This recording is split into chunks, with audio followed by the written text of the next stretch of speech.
What is going on, alpha males? Welcome to Alpha Male Podcast, where we talk about what it means to be a man the right way, with God at the center, Judeo-Christian values, strong, dominant, and in control, because we're made in the image of God. Today, gonna be another after action report. Did a midnight bug out. You see, it was a long day. Got done with my second workout. That's my normal modus operandi, twice a day. It was long before I started podcasting full time. I've been doing that for years. And I got done with my second workout, getting ready to wind down for the day. Dog's laying down, about to go to bed. And I thought, you know what would be great? To grab a heavy rucksack and go out into the wilderness in the middle of the night. So that's what I did. What's that old saying? It's hard to be hard, right? If you, only ever go to the range when it's 72 degrees, or only ever go to an indoor range, or you only do things when it's optimal, that's probably not realistic, especially for survival. What if something happens? What if you get in a fight? What if you do have to bug out and leave after a long, hard day and all you want to do is lay down and go to sleep? And then the peanut butter and chocolate hits the fan. So I had a couple of parameters, things that I hope to accomplish on this. Number one, primarily grow closer to God, right? That's what I primarily hope to do in all my life. And the podcasting is no different. The bug out exercises are no different. So that's a primary goal. Also, I wanted to do some foraging, which went very well, very blessed, which we'll get into. Also, I wanted to do it at night, right? It's been a long time since I've done like those kind of night operations.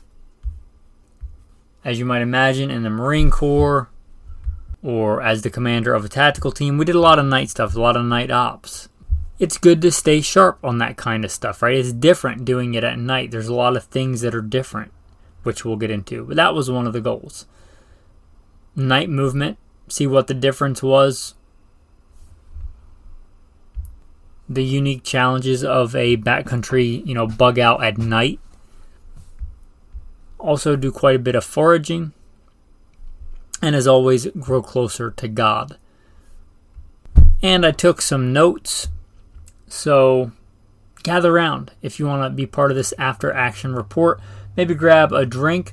I am drinking a Virgin mint julep, which is cold water with wild mint that I harvested on the side of a creek, which is awesome, by the way. Just a side note that came up in the chat, one of the guys pointed out, and it's so true. When you first get out of the wild, the wilderness, or a really long thing, and you haven't showered, and you get that shower, it is so nice. Got back, took a shower, got a drink of cold, clean water with some fresh wild mint in it. I'm a blessed, rich man. It doesn't take a lot of money to be a rich man. It's a blessed life. And now I'm blessed to be able to share with you guys. So, without further ado, let's get into it. Now, since this was more of a last minute thing, I decided to grab and go at nighttime. I didn't tailor my bag so much for this adventure. And I'm going to be real with you guys. I forgot my EDC fixed blade knife. I was grabbing stuff, getting it ready to go, grab the bag, grab my EDC stuff, and I got most of my EDC and forgot my fixed blade EDC knife. I'm just being real with you guys. On the way to the drop-off point, I did have a spare knife in the truck. Benchmade bailout that I kept in the center console. I grabbed that. Also had the Mora knife on my pack. But I'm just being real with you guys. Sometimes you forget stuff. That's why you have backups. So, as opposed to my normal EDC, I had a folding knife for this little excursion. And the only other special thing I really grabbed were some plastic bags because I planned on doing the foraging and I needed something to put that stuff in. And then I guess one of the big things was, it's been a long time since I've patrolled at night outside of a city, like in the wilderness. And I didn't use a flashlight until I got to camp, mostly because I wanted to check for ticks when I got to camp. But I wanted to do the bug out in the dark. with the moonlight, letting my eyes adjust, and that's can be dangerous. I'm not about living a Nerf life. I'm not about sitting on the couch and watching Netflix because it's safer than getting out and doing stuff. But a couple of things in that, it takes longer. Obviously, navigating at night takes longer than navigating during the day. Also, I had been in this area before. I was comfortable that there were no big cliffs that I was going to walk off of and almost die. I've literally almost died that way before if it wasn't for the saving hand of God. Being pitch black and losing my flashlight and being out hunting and trying to walk back at night and literally going off the edge of a cliff. But I was fairly confident that wasn't going to happen this time. I was staying fairly close to the river, which meant there weren't going to be any big cliffs. I was fairly familiar with the area. I might fall, I might get a little scuffed up, might trip, which I tripped several times, but I wasn't going to go, off a cliff. So that's one thing. But it's slower, it's more tedious, especially I had forgotten there were some creeks that bisected the area that I was going. And navigating those at night, pretty treacherous. So going slow, taking your time, is a big thing. And letting your eyes adjust. You would be surprised at how well you can see at night once you've given your eyes time to adjust. And this raises a big question about night vision. Obviously, with my time in different sectors, you could imagine I'm familiar with night vision and thermals. I don't have that as part of my bug out kit, so that wasn't used on this trip. And I think I kind of stand by that. I'm not saying they're never useful, but there's a lot of infrastructure that goes into night vision. Batteries, and then what are you doing? You carry in several different batteries. If you're talking about a major disaster, I don't like trusting my life to stuff with batteries. I know thermals are getting better, and they are a kind of a force multiplier if you have the batteries for them, and you want to keep stocking batteries. Of all the stuff I carry in my bug out bag, think about what thermals or NVGs and all the batteries, battery charger, right? And how are you charging it? A solar kit. It's more than I want to do. I think the risk versus reward is not there for that stuff. It's just too big, too bulky, too heavy for me personally. If you decide you want it, or especially for a vehicle, getting out of the city at night, navigating with your vehicle, you carry some blackout tape for your reflectors and your lights and your headlights and stuff, or you have a kill switch for your truck. My current truck doesn't have one, but my old one had a kill switch that would kill all the electronics, but you get the idea. If you want to do that and have it as part of your vehicle, escape and evade out of a big city, then it's probably okay. And if you get to the point where you have to ditch your vehicle, you ditch the night vision or the thermals or break them so nobody else can use them against you. I'm not saying it's never a good idea, but I'm saying for an on-foot, midnight bug out, it's not something that I took and not something that I want to have or take. But letting your eyes adjust, and if you're comfortable being out in the woods at night, it's different. Right? It's different being out in the woods in the pitch black. And it wasn't a particularly bright night. It wasn't a full moon or anything. On a full moon, you can darn near just about anything you can do in the day, especially at close distances, is so much light. It wasn't the brightest night. It wasn't the darkest night. It wasn't a super cloudy, overcast night. And I wasn't in deep double canopy forests, which can be really, really dark. But I wanted to navigate to camp, which was several hours away, I think. By the time that... let's just say by the time... I think I left at 10. I don't want to make stuff up, but I think I left around 10. And I think it was around 1 when I finally laid down and was ready to go to sleep after getting to camp and making camp. And it was a dry camp, meaning I didn't make a fire or anything. That was kind of it, right? It didn't make a lot of sense to practice bugging out and traveling through the wilderness at night to get there and make a fire. So, no fire. And again, it's not that it was a great distance, but you kind of got to go fairly slow at night. One thing that came in really handy, yellow lenses. I really like yellow lens sunglasses. I especially like them at night. You could go with clears, but I can't recall the amount of things that got shoved into my face as far as sticks and twigs and briars and brambles and thorns and thistles and, tripping many times. Your eyes are important. Take care of your eyes. I'd rather have yellow lens sunglasses and no NVGs, right? Because my eyes are important, and you're not going to be wearing NVGs all the time. yellow lenses or clear lenses in addition to your sunglasses, right? Because you're not going to be wearing sunglasses at night. And walking around, even in the daytime, in a shady area, I've mentioned that before. Getting a foreign object pulled out of your eye is no fun. I've had to go to get medical care and get a foreign object removed out of my eye. It's no fun. Even a scratched cornea is a really bad day. If you're planning on bugging out, and now you got to lay down and keep your eyes shut for days because you've jacked up or scratched your cornea, even if you don't have to get anything removed, that's a big deal, right? So those yellow lens sunglasses are worth a lot. Or I like yellow. If you like clear, that's fine.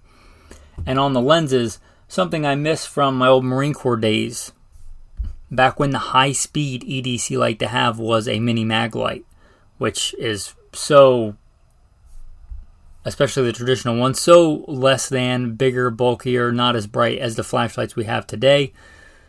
A red lens is really important. Getting to when I got to camp, when I wanted to maybe preserve my night vision and use some kind of light, a red lens. And I don't know that they make that for the flashlight that I have.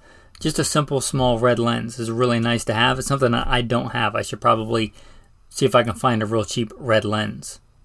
Or maybe just some red saran wrap to keep in my pack.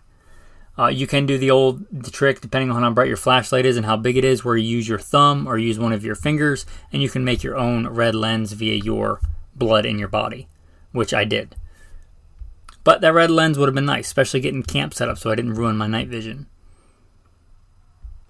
One other thing on that, navigating at night, if things get really bad, even though your eyes might be protected, walking with your hands up in front of your face, like in a boxing stance, classic kind of boxing stance. Walking like that can be really nice when you're walking through really thick briars and brambles that you can't see.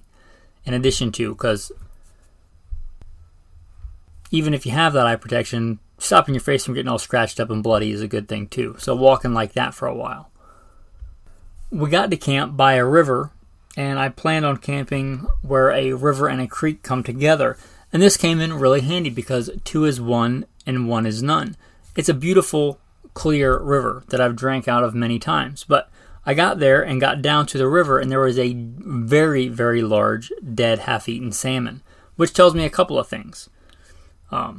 One, there was probably a decent-sized predator, judging on the size of the fish and the stuff taken out of that salmon, that we had likely maybe scared off when we got to camp, whether that be one of the kinds of bear, or a wolf, or a coyote, or whatever, bobcat, mountain lion, right? All those things could have been those things. But probably may have scared that off of that big salmon kill. And that also told me that water right around there is probably not good to drink. If there's one salmon running and spawning and dying, likely there are many. So probably don't want to drink out of that water. So I went to the creek. The 2 is 1, 1 is none.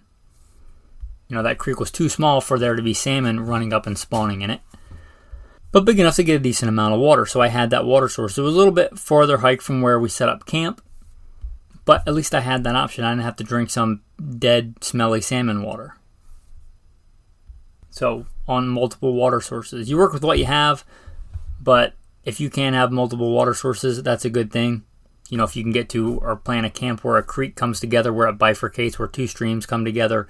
That way, if something's in one, dead or whatever, you can go to the other. It's not an uncommon thing to have a dead deer or possum or fish or whatever, right? So, and I think I mentioned that in the previous episode, walk upstream a little bit and make sure you're not drinking something where a cow just went to the bathroom, for instance, or an animal has died.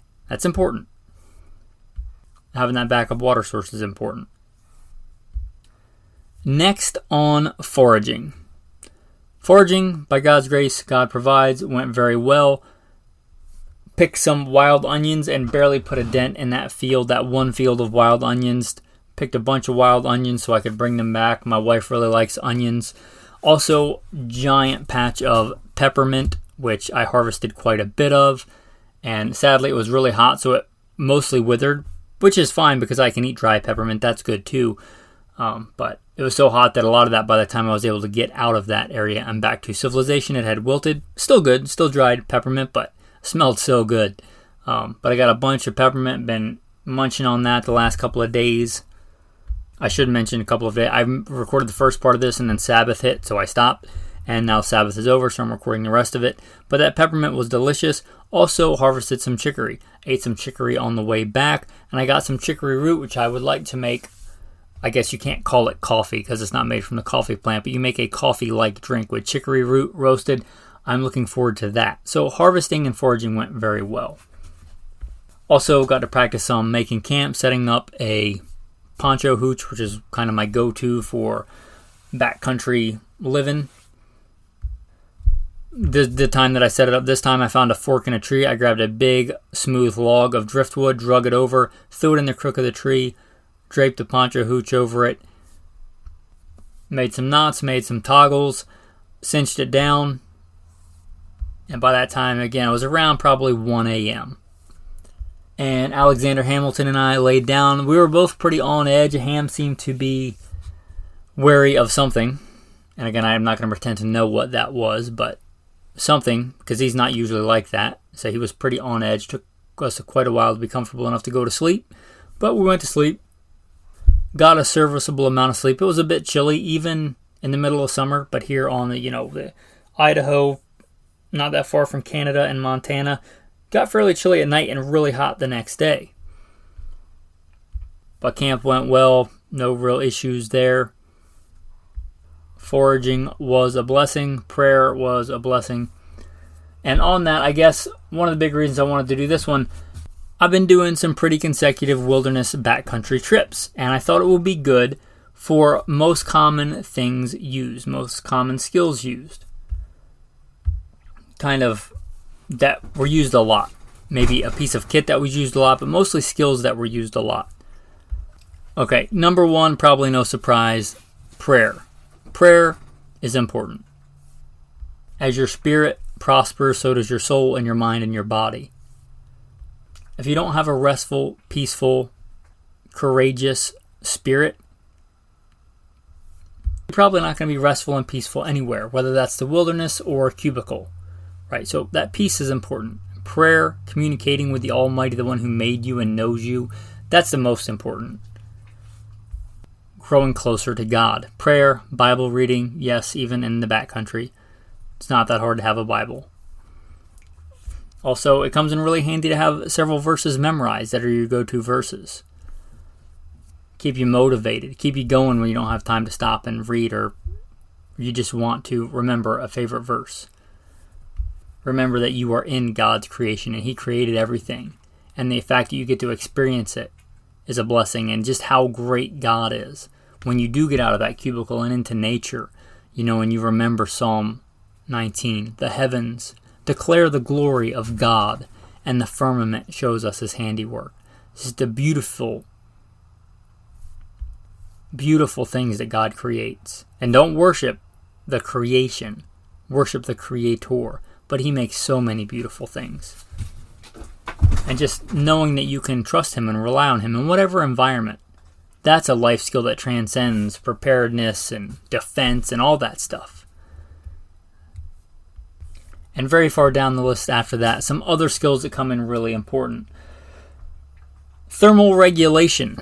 Probably not the coolest prepper survivalist topic to talk about, but it's a constant, and it's kind of taken for granted if you spend your time living on grid in a human-engineered environment to be climate-controlled and as comfortable as possible, where you're not getting rained on, it's not super hot, it's not super cold. But when you get outside of that, thermal regulation is absolutely a survival skill. Knowing when you're getting too hot, when you're getting too cold, knowing how to mitigate that. Sometimes you need to move really fast, but sometimes you're like, if I move faster, I'm going to sweat a lot. And then I'm going to stop, and I'm going to be freezing cold at night. So maybe move a little bit slower so I'm not sweaty when I get there. Just small parts of thermal regulation like that. Knowing which way to set up your shelter, which way the prevailing winds are likely to go, so you can maximize that, whether it's staying cool and shady or staying warm and out of the wind or dry. Whatever that case is, thermal regulation is absolutely probably one of the most used survival skills. And that starts with good, smart choices in clothing and setting up shelter, knowing where to set up shelter, knowing how to move and when to move. Things like that. Thermal regulation, absolutely important.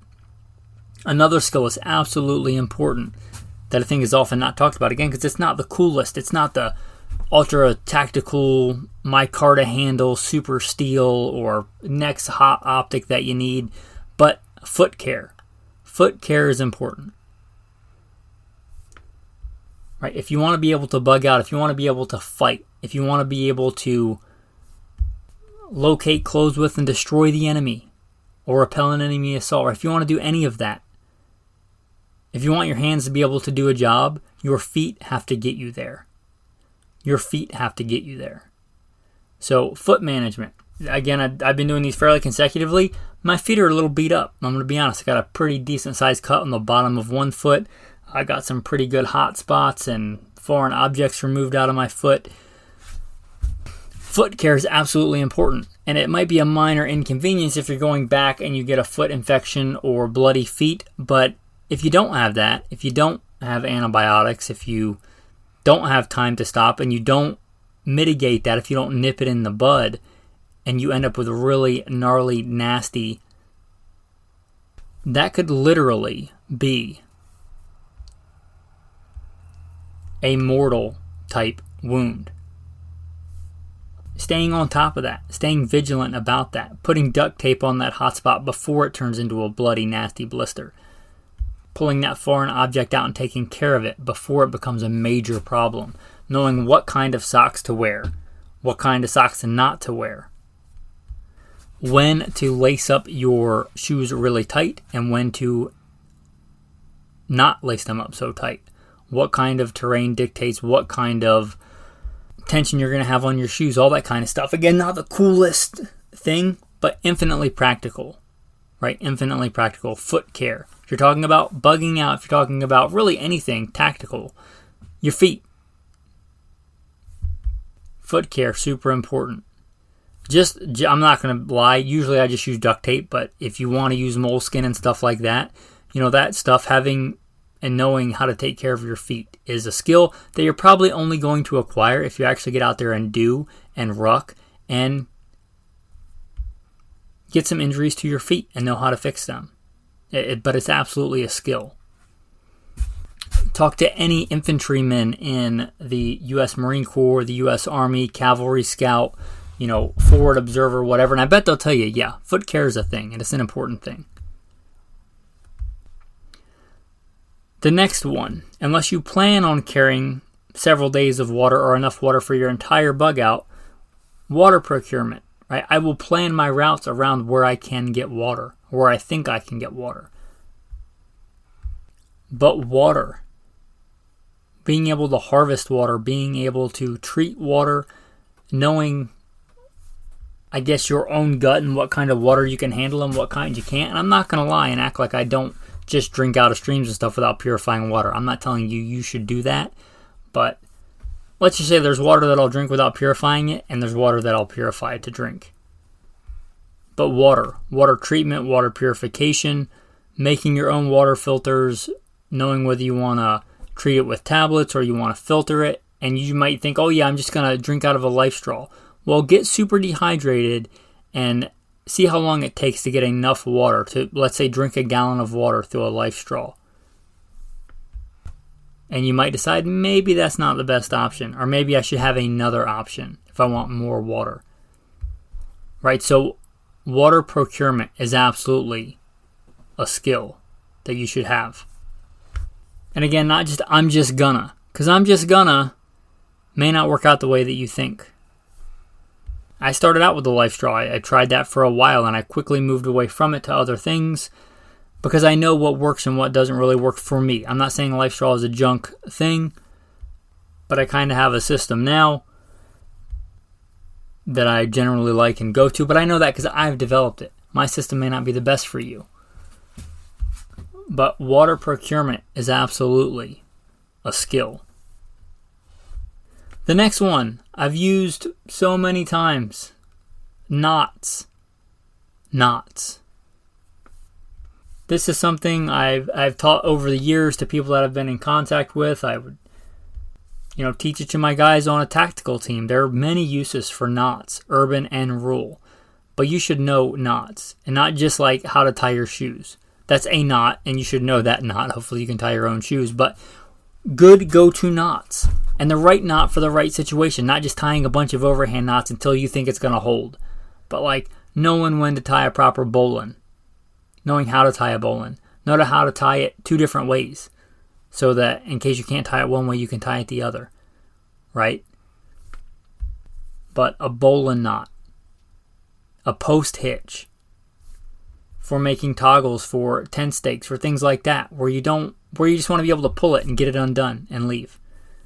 Where you want to quickly be able to untie it because you don't have to waste your cordage and get new cordage every time you tie stuff to it because that knot got so tight that you couldn't get it out. Knots are absolutely a skill, whether it's urban or rural. Knot tying. Again, have some basic knot tying, not just an overhand knot, not just a square knot. But like a bowline, a hitch, a highwayman's hitch, a post hitch, a constrictor knot. Right, these are good knots to know. And not just those, you should be able to tie many knots. But start with a couple of real practical ones. A bowline, a highwayman hitch. In fact, I took a couple of short videos. I had the presence of mind when I was out there. And I didn't think about it until I was taking camp down, but I thought, you know what, I should demonstrate tying some of these knots real quick and kind of show the shelter that I made. So I did that. I made a couple of short knot videos. I'll try and put pictures from this trip. There are pictures from the other trip, the other trips, and I'll try and make a short video compilation of these knots and maybe the shelter. If you want to check that out, I'll make that free on Patreon. Most of that stuff is just for patrons. But when you're listening to this, you can probably go back and scroll through. Some stuff is just on there that you don't have to be a patron to see. I'll try and put pictures on there. I'll try and put, again, a couple of short videos on knots. But with that, you can check that out at Patreon. Go to Patreon, check out pictures of the adventures, check out some of those short videos of the knots. Again, I'm not telling you what I think you want to hear, like the coolest tactical stuff, but practical stuff. You know what's really tactical? Staying alive. You know what's really good for survivalists? Surviving. So I'm telling you the skills that I actually use. The ones that I use the most. Obviously, I'm big on defense. Obviously, I carry a handgun. Carry my EDC handgun, carry a full-size fighting handgun, and sometimes a long gun on these adventures. I'm not going to act like I'm not armed, but hopefully I'm not using that all the time. And even in some kind of crazy scenario, you're still going to have to drink water. You're still going to have to deal with torn up feet, right? You're still going to have to deal with that stuff. It may not be the coolest thing, but as much as I love guns, right? You probably know I have a whole other podcast, Gunfighter Life. As much as I like guns and think you should be armed and ready and know how to be dangerous and stand up against evil, right? The gun does not solve every problem. That's just a reality. As much as I like guns and have been a professional gunfighter most of my adult life, it doesn't solve every problem. You need to have other skills. Moving on from the gun, one of the things I do use quite often out there is a knife. Knife skills. Just competent use of a knife. Right? I'm not going to say I never cut myself, but knowing when it's dangerous and you're doing something the wrong way, probably pretty important. But knife skills, I used, just off the top of my head this trip, cut some cordage, used a knife for that. I harvested onions. I used a blade for that. And I like nice knives. I'm not going to pretend like I don't. I like a good, decent, usable knife. But it's just like a gun or anything else. You have to know how to use it. So having those skills and knife skills are a pretty essential skill for a man. Know how to use your knife, know how to sharpen your knife, right? That's a pretty important skill to have. Knife is obviously a skill and an object, but knives get used quite a bit. Also, a good metal water bottle. Really, really good to have. Also, very often used, this goes in with the knots, but string, cordage. And I don't generally use 550 cord. I know that's the tactical thing to use, but generally I'll just use like manila or jute cordage. I do have other cordage. I do have 550 cord. I do have Spectra, which is some high-speed cordage, right? I have all kinds of cordage, but that simple, cheap manila jute cordage will do most of the things that I do when I do these kind of things. Lashing a pole to a tree to make shelter, or making running lines to make the kind of shelter that I want the way that I want it, or securing the foraging plants that I got to the outside of my pack, right? Just string. Just a spool of that manila or jute cordage. It's also pretty flammable, so there's that if you want to use it as tinder and fire starting material. But just string, right? You don't have to put any cool tactical name on it. And it's good to have some 550 cord, and I do have some 550 cord, but it's much more common that I just use the jute or manila cordage. Oh, a big one you may not think about. If you want stuff to be compact and fit in your pack, which is pretty important, when you tie up, let's say, your whoopee or your poncho or whatever it is, article of clothing, you roll it up. You can tie a piece of that, just regular jute manila cordage, and tie it around there to keep it in the shape that you want. So when you go rummaging around your pack, not everything gets all discombobulated and goes everywhere. Again, not the tacticalest thing, but very practical.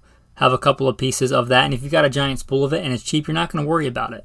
You use a foot or two to secure your rain pants and your rain jacket or whatever into a nice handy little roll. That way when you are throwing stuff around, it doesn't take you another hour to re-roll everything and get it packed up because you needed something at the bottom of your pack. But string and knots, again, that goes into that. Strings and knots go together like peanut butter and jelly, right? You might have the coolest 550 survival cord with all the cool stuff in it, or even like Kevlar cordage. That's great. Can you tie a couple of different knots with it?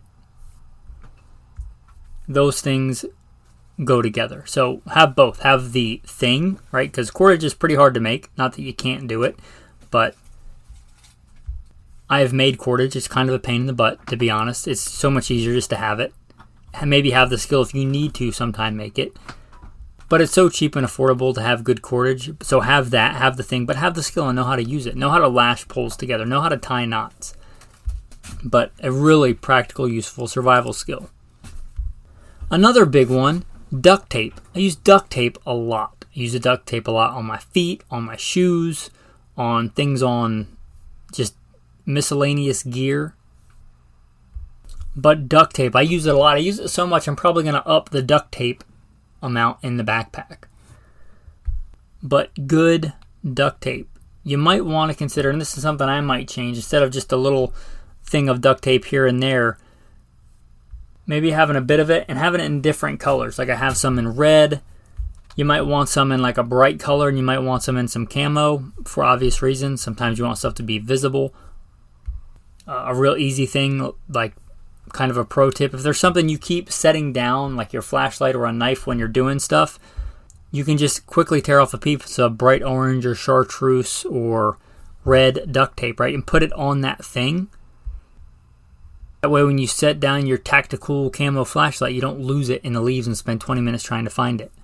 It's bright colored. It's easier to find. So having some of that bright colored duct tape for that reason, marking running lines so they're easier to see so you don't walk into them and tear apart your shelter. Everything's got to be tactical and multicam, even if you're trying to make a stealth camp. Probably nobody's going to see, well, let's just say an inch square of bright duct tape. It's probably not going to give away your position. And yeah, you probably should have some camo duct tape. Sometimes there's stuff you want to make less visible. Something's shiny, something's rattling. You find out the sling swivel on your gun sling attachment is squeaking. You tear off a little piece of camo tape and wrap it around there so it doesn't squeak. Problem solved. But duct tape gets used a lot. Also something I've used quite a bit, just simple rubber bands. Rubber bands are a good handy thing to have. Use them to wrap around a lighter so that it doesn't get depressed in a pouch or in a pocket and dump the fuel out so it actually works when I need it. Use it for keeping that cordage tidy.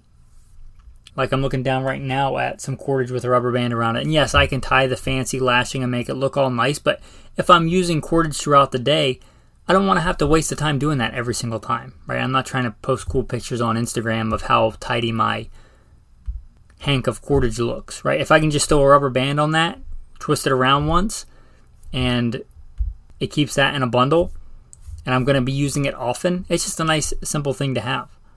It can be used for organizing stuff, like you want this thing and this thing together in this part of your pack. When you grab one, you want the other. Just throw a rubber band around them both, throw them in there, so when you have one, you have the other. But just rubber bands, they weigh very little if you got a bag of them sitting around. I think if you put them in your pack, they weigh very little. You might find them pretty useful. If you want to beef up and have some beefy rubber bands, if regular rubber bands are not tactical enough for you, they make Ranger bands, and I do have some of those. I'm not knocking those. Those are great. I mostly save those for tinder and fire starting. They're very flammable. But just regular rubber bands for the normal, more mundane stuff. Also, a really important thing that I've used quite a bit, not just on these last adventures, but over the years. Long before they were the cool hotness during COVID, when you didn't want to wear that mask. You know, they make the neck gaiters. I'm a big fan of those and was long before COVID. They're great, again, going back to temperature management, right? The stuff and the skills kind of complement each other. I guess that's kind of a theme you should see. But those neck gaiters, they're good for a lot of things. I like the 100% polyester ones. They dry out really well, but they can be used if you're a little bit chilly. Put them around your neck to stay warmer as long as they're dry. And if it's really hot during the day, you can dip them in water, put them around your neck to stay cool. You can also use them to dip them in a creek or whatever and rub down your shirt to make it wet. You can also use them like a washcloth. You can use them to pre-filter water if you got a lot of big chunks in water, like algae and stuff like that. So just really light, handy, multi-use thing. But those neck gaiters, you can a lot of times buy them in like a variety pack. They're not crazy expensive, but a really often used piece of kit. And not just for wilderness stuff, in urban environments too. They can be used as a okay air filter, better than nothing, especially if you can wet one down for... I'm not saying that it's safe, but it's better than nothing for like tear gas, for smoke, and it's not recommended, right? But it's better than having nothing.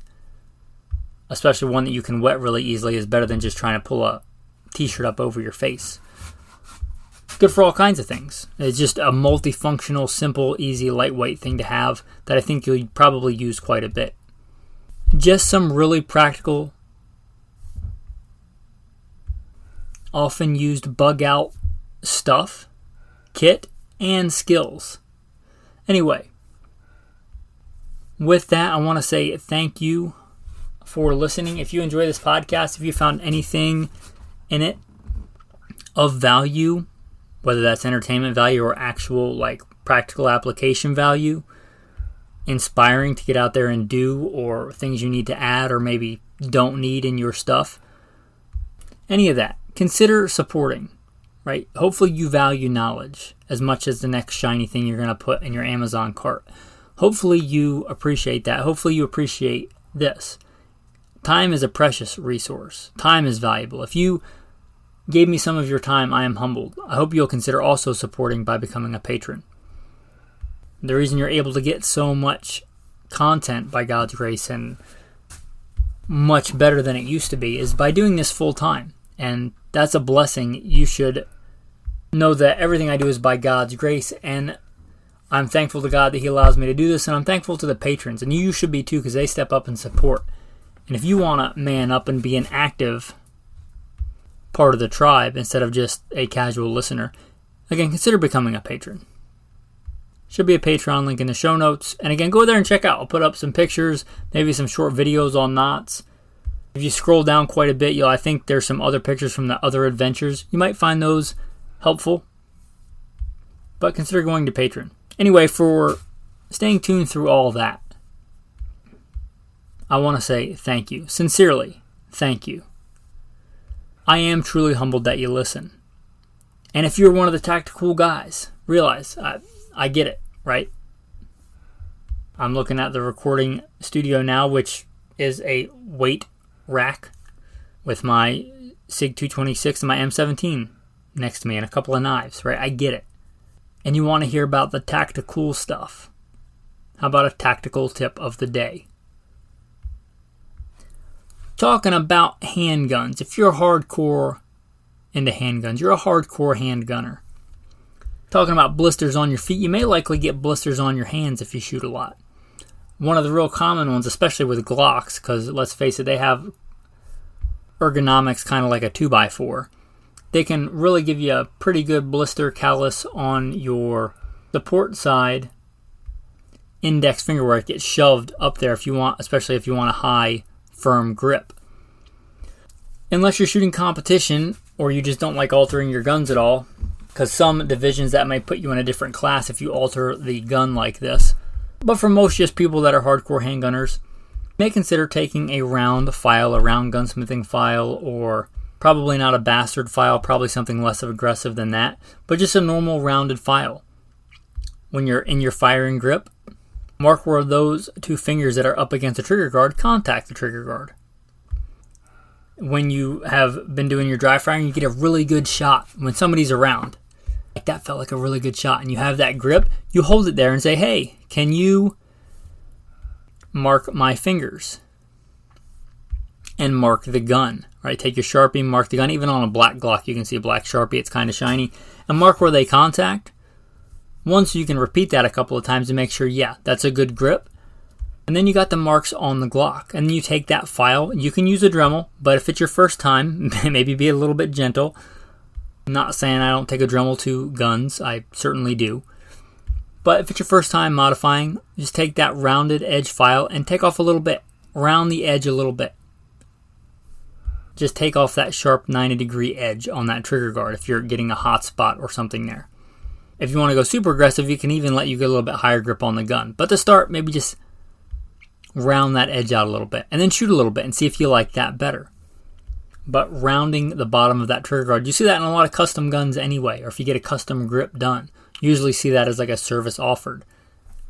But it won't be tailored to you. It'll generally be generic. You can make it to you, to your specifications, how your finger contacts the bottom of that trigger guard. Ergonomics, right? So that's your tactical tip of the day, rounding out or filing up the bottom of that trigger guard where your fingers contact it. With that, your tactical verse of the day. I fittingly read this verse in the poncho hooch when I was about to go foraging. But I have trusted in your mercy. My heart shall rejoice in your salvation. I will sing to the Lord because he has dealt bountifully with me. What a beautiful part of the Psalms there. Whatever good things you have in life, men, remember they are a gift from God. Every breath, every footstep, every beautiful sunset you get to see, every good meal you get to eat, that is a gift that is unearned and undeserved. It's a gift. God deals very bountifully with us, and that's a good thing to remember remember spirit health, right? As your spirit prospers, your soul and your mind and your body. It's a good perspective to have that every good thing is a gift from God that we don't deserve. He is rich in mercy. With that, men, thanks for listening and have a blessed day.